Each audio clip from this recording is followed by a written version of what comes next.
मनुष्य क्यों व्यर्थ की बातों में उलझा रहता है? डर के कारण, भय के कारण। भय किस बात का? एक ही भय है जो लोगों को छाया की तरह पीछा कर रहा है 24 घंटे जागते सोते, और वह भय यह है कि अगर मैं व्यस्त न रहूं, उलझा न रहूं, तो कहीं मुझे मेरे भीतर का शून्य न दिखाई पड़ जाए, कहीं वो अतल खाई ना दिखाई पड़ जाए। और वो अतल खाई है। तो भय एकदम झूठ भी नहीं, निराधार भी नहीं। अगर तुम बिल्कुल अव्यस्त हो, कोई काम नहीं, तो तुम अचानक अपने भीतर के शून्य का अनुभव करने लगोगे, रिक्तता अनुभव होगी, खाली लगोगे। तुम जल्दी से किसी काम में व्यस्त हो जाओगे, क्योंकि खाली में अहंकार मरता है, गलता है। अहंकारी को तो व्यस्त रहना ही पड़ेगा। व्यस्त रह के ही अहंकारी अपने को मान सकता है कि मैं कुछ हूं। इसलिए लोग बड़े काम करना चाहते हैं, छोटे ही नहीं, बड़े काम करना चाहते हैं। ऐसे काम करना चाहते हैं कि दुनिया भर को पता चल जाए कि मैंने ये किया, कि मैंने वह किया। छोटे मोटे काम में रस नहीं आता। क्यों? क्योंकि छोटे मोटे काम छोटा मोटा अहंकार ही पैदा कर सकते। अब बुहारी लगाओ कि खाना बनाओ, कितना बड़ा अहंकार इसमें से पैदा करोगे। लेकिन प्रधानमंत्री हो जाओ, राष्ट्रपति हो जाओ, तो भारी अहंकार पैदा कर सकते हो कि मैं कुछ विशिष्ट हूं। 60 करोड़ लोगों में मैं कुछ विशिष्ट हूं। तो लोग दौड़ रहे हैं, भाग रहे हैं, ऐसी जगह पहुंच जाना चाहते हैं जहां कुछ विशिष्ट काम में उलझ जाएं, अपने को भर लेना चाहते। मनस्विद कहते हैं कि जो आदमी जितना ही अपने भीतर की शून्यता से घबराया होता है, उतना ही पद लोलुप हो जाता है। भीतर जो लोग हीनता की ग्रंथि से पीड़ित होते हैं, वे लोग पद लोलुप हो जाते। पद की दौड़ हीनता का प्रक्षेपण है। जो व्यक्ति सचमुच ही भीतर हीनता से पीड़ित नहीं होता, वो पद की दौड़ में नहीं होता। उसे करना क्या है? वो जैसा है वैसा परम आनंदित है। उसका आनंद प्रधानमंत्री होने में नहीं है, न बहुत धन इकट्ठा कर लेने में, न बहुत यशस्वी हो जाने में। उसका आनंद तो वो जैसा है वैसे में ही है। इसी को तो कल रज्जब ने कहा, संतोष से दोस्ती करो। संतोष से दोस्ती कौन करेगा? वही कर सकता है जो अपने भीतर के शून्य के साथ राजी होने का साहस रखता हो। और यह बड़े से बड़ा साहस है, दुस्साहस है। इस जगत में और कोई साहस इतना बड़ा नहीं कि तुम खाली बैठ जाओ। ध्यान में बैठने से बड़ा कोई साहस नहीं है। तुम थोड़ा सुनोगे तो तुम चौंकोगे, तुम कहोगे इसमें क्या बड़ा साहस।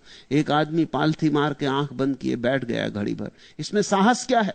साहस तलवार उठाने में नहीं, तलवार उठाने में कुछ साहस नहीं। ये जो घड़ी भर आदमी शांत होकर बैठ गया है ना कुछ करने, शून्य होकर, इसमें साहस है। क्यों? क्योंकि यहां जैसे जैसे भीतर उतरेगा, जैसे जैसे कृत्य का जगत छूटेगा, विचार का जगत छूटेगा। क्योंकि विचार भी सूक्ष्म कृत्य है, वो मन का कृत्य है।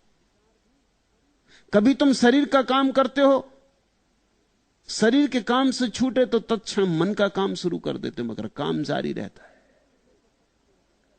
जब दोनों काम छूट जाते हैं तो फिर क्या बचता है? तुम ही नहीं बचते। इसलिए मैं कहता हूं यह साहस। ध्यान में उतर के पता चलता है कि मैं कभी था ही नहीं, मेरा होना भ्रांति थी, मेरा होना एक सरासर झूठ था, मैं हूं ही नहीं। हिम्मत है इस बात को अनुभव करने की कि मैं हूं ही नहीं। और जो ऐसा जानता है कि मैं हूं ही नहीं, वही जान सकता है कि परमात्मा है। तुम दोनों साथ साथ ना हो सकोगे। प्रेम गली अति सांकरी, तामे दो न समा है। या तो तुम या परमात्मा। तुम मिटोगे तो परमात्मा हो सकेगा। तो वो जो शून्य तुम्हारे भीतर है, परमात्मा की ही आभा है, उसका ही चेहरा है, उसके ही रूप रंग का अंग है, उसी निराकार का एक भाव है। तुमने पूछा मनुष्य क्यों व्यर्थ की बातों में उलझा रहता है। अब सार्थक बातें रोज रोज खोजो भी कहां से? सार्थक बात ही क्या है? सभी बातें व्यर्थ की। सुबह से उठे अखबार पढ़ लिया, तुम सोचते हो कुछ सार्थक काम कर रहे हो। दिल्ली में किस पागल को जुकाम हो गया, किसको क्या हो गया, तुम सोचते तुम सार्थक बातें पढ़ रहे हो? तुमको बड़ी काम की बातें पढ़ रहे हो।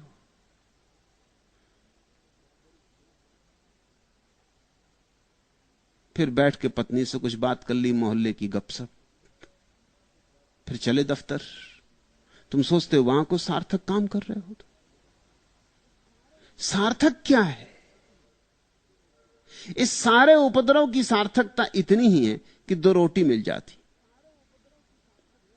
अब ये बड़े मजे की बात है। आदमी से पूछो कि रोटी किस लिए कमाते हो, वो कहते हो जीने के लिए।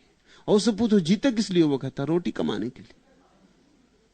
ये कौन सी सार्थकता हुई? जीते इसलिए हैं कि रोटी कमाएं, रोटी इसलिए कमाते हैं कि जीना है। ये तो बड़ा वर्तुल हुआ, विशियस सर्किल हुआ, दुष्ट चक्र हुआ।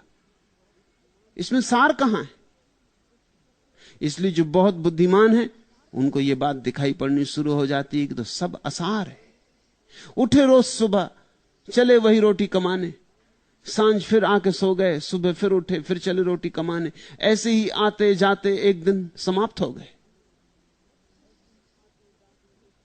पाया क्या? उपलब्धि क्या थी? हाथ क्या लगा? मृत्यु में जो बच सके वही सार्थक है। यह मेरी सार्थक की परिभाषा है। जिसको तुम मृत्यु में भी अपने साथ ले जा सको वही सार्थक है। और जो मृत्यु में तुम्हारे साथ न जाए, इसी तरफ पड़ा रह जाए, वो सार्थक नहीं। तुम्हारा पद पड़ा रह जाएगा, धन पड़ा रह जाएगा, नाम पड़ा रह जाएगा, मित्र परिजन सब पड़े रह जाएंगे। तुम जब जाने लगोगे अकेले, उस वक्त क्या तुम ले जा सकोगे? तुम्हारा बैंक बैलेंस? क्या ले जा सकोगे? उस वक्त ध्यान ही ले जा सकोगे, बस और कुछ ना ले जा सकोगे। तो ध्यान का अनुभव एकमात्र सार्थक अनुभव है। ये तो बड़ी उपद्रव की बात हुई, उल्टी बात हुई। तुम जो भी करते हो सब व्यर्थ है। वो जो कुछ घड़ियां ना करने में बीतती हैं वही सार्थक है, क्योंकि वही तुम बचा के ले जा सकोगे। मगर उन थोड़ी सी घड़ियों में जो तुम शांत हो जाते हो, कुछ भी नहीं करते, मौत का साक्षात्कार करना होता है। मौत और ध्यान बड़े एक जैसे। ध्यान करने वाला रोज मौत में उतरता है, रोज मरता है, क्योंकि रोज मिट जाता है, भीतर सन्नाटा हो जाता है। खोजने से भी नहीं पाता अपना आपा कि मैं कहां हूं। कोई आत्मा नहीं मिलती, कोई भीतर नहीं मिलता, सिर्फ सन्नाटा मिलता है। सन्नाटा रोज गहन होता जाता है, खाई रोज गहरी होती चली जाती और गिरता चला जाता है, और कहीं जगह नहीं मिलती जहां पैर टेक के खड़ा हो जाऊं। यही तो मृत्यु का अनुभव है। इसलिए जिसने ध्यान में बार बार मर के देख लिया, जब मृत्यु आती है तो वो घबराता नहीं, क्योंकि ये मृत्यु तो वो रोज ही देखता रहा है। इसलिए ध्यानी मृत्यु के क्षण में निश्चिंत भाव से जाता है। ये तो परिचित बात है, ये तो रोज का मामला है। इतना ही नहीं कि परिचित है, इतना ही नहीं कि रोज की जानी हुई बात है, यह भी उसका अनुभव है कि जितना गहरा इस शून्य में उतरो उतने ही आनंद का आविर्भाव होता है। इसलिए वो मृत्यु का स्वागत करता, अंगीकार करता, उसे आलिंगन करता है, अतिथि की तरह, मेहमान की तरह द्वार खोलता है कि आओ, बहुत प्रतीक्षा की है तुम्हारी। और जो व्यक्ति मृत्यु को स्वागत से अंगीकार कर लेता है, वो मरेगा कैसे? वो मर कैसे सकता है? अब मैं तुमसे एक विरोधाभास कहना चाहता हूं। जो मरने को तैयार है, जो ध्यान में मरने को तैयार है, उसकी मृत्यु कभी नहीं होती। वह अमृत का धनी हो जाता है। लेकिन आदमी व्यर्थ की बातों में उलझा है। न हो बाहर तो खुद इजाद कर लेता है। खड़ी कर लेता है, झगड़े झांसे कर लेता है।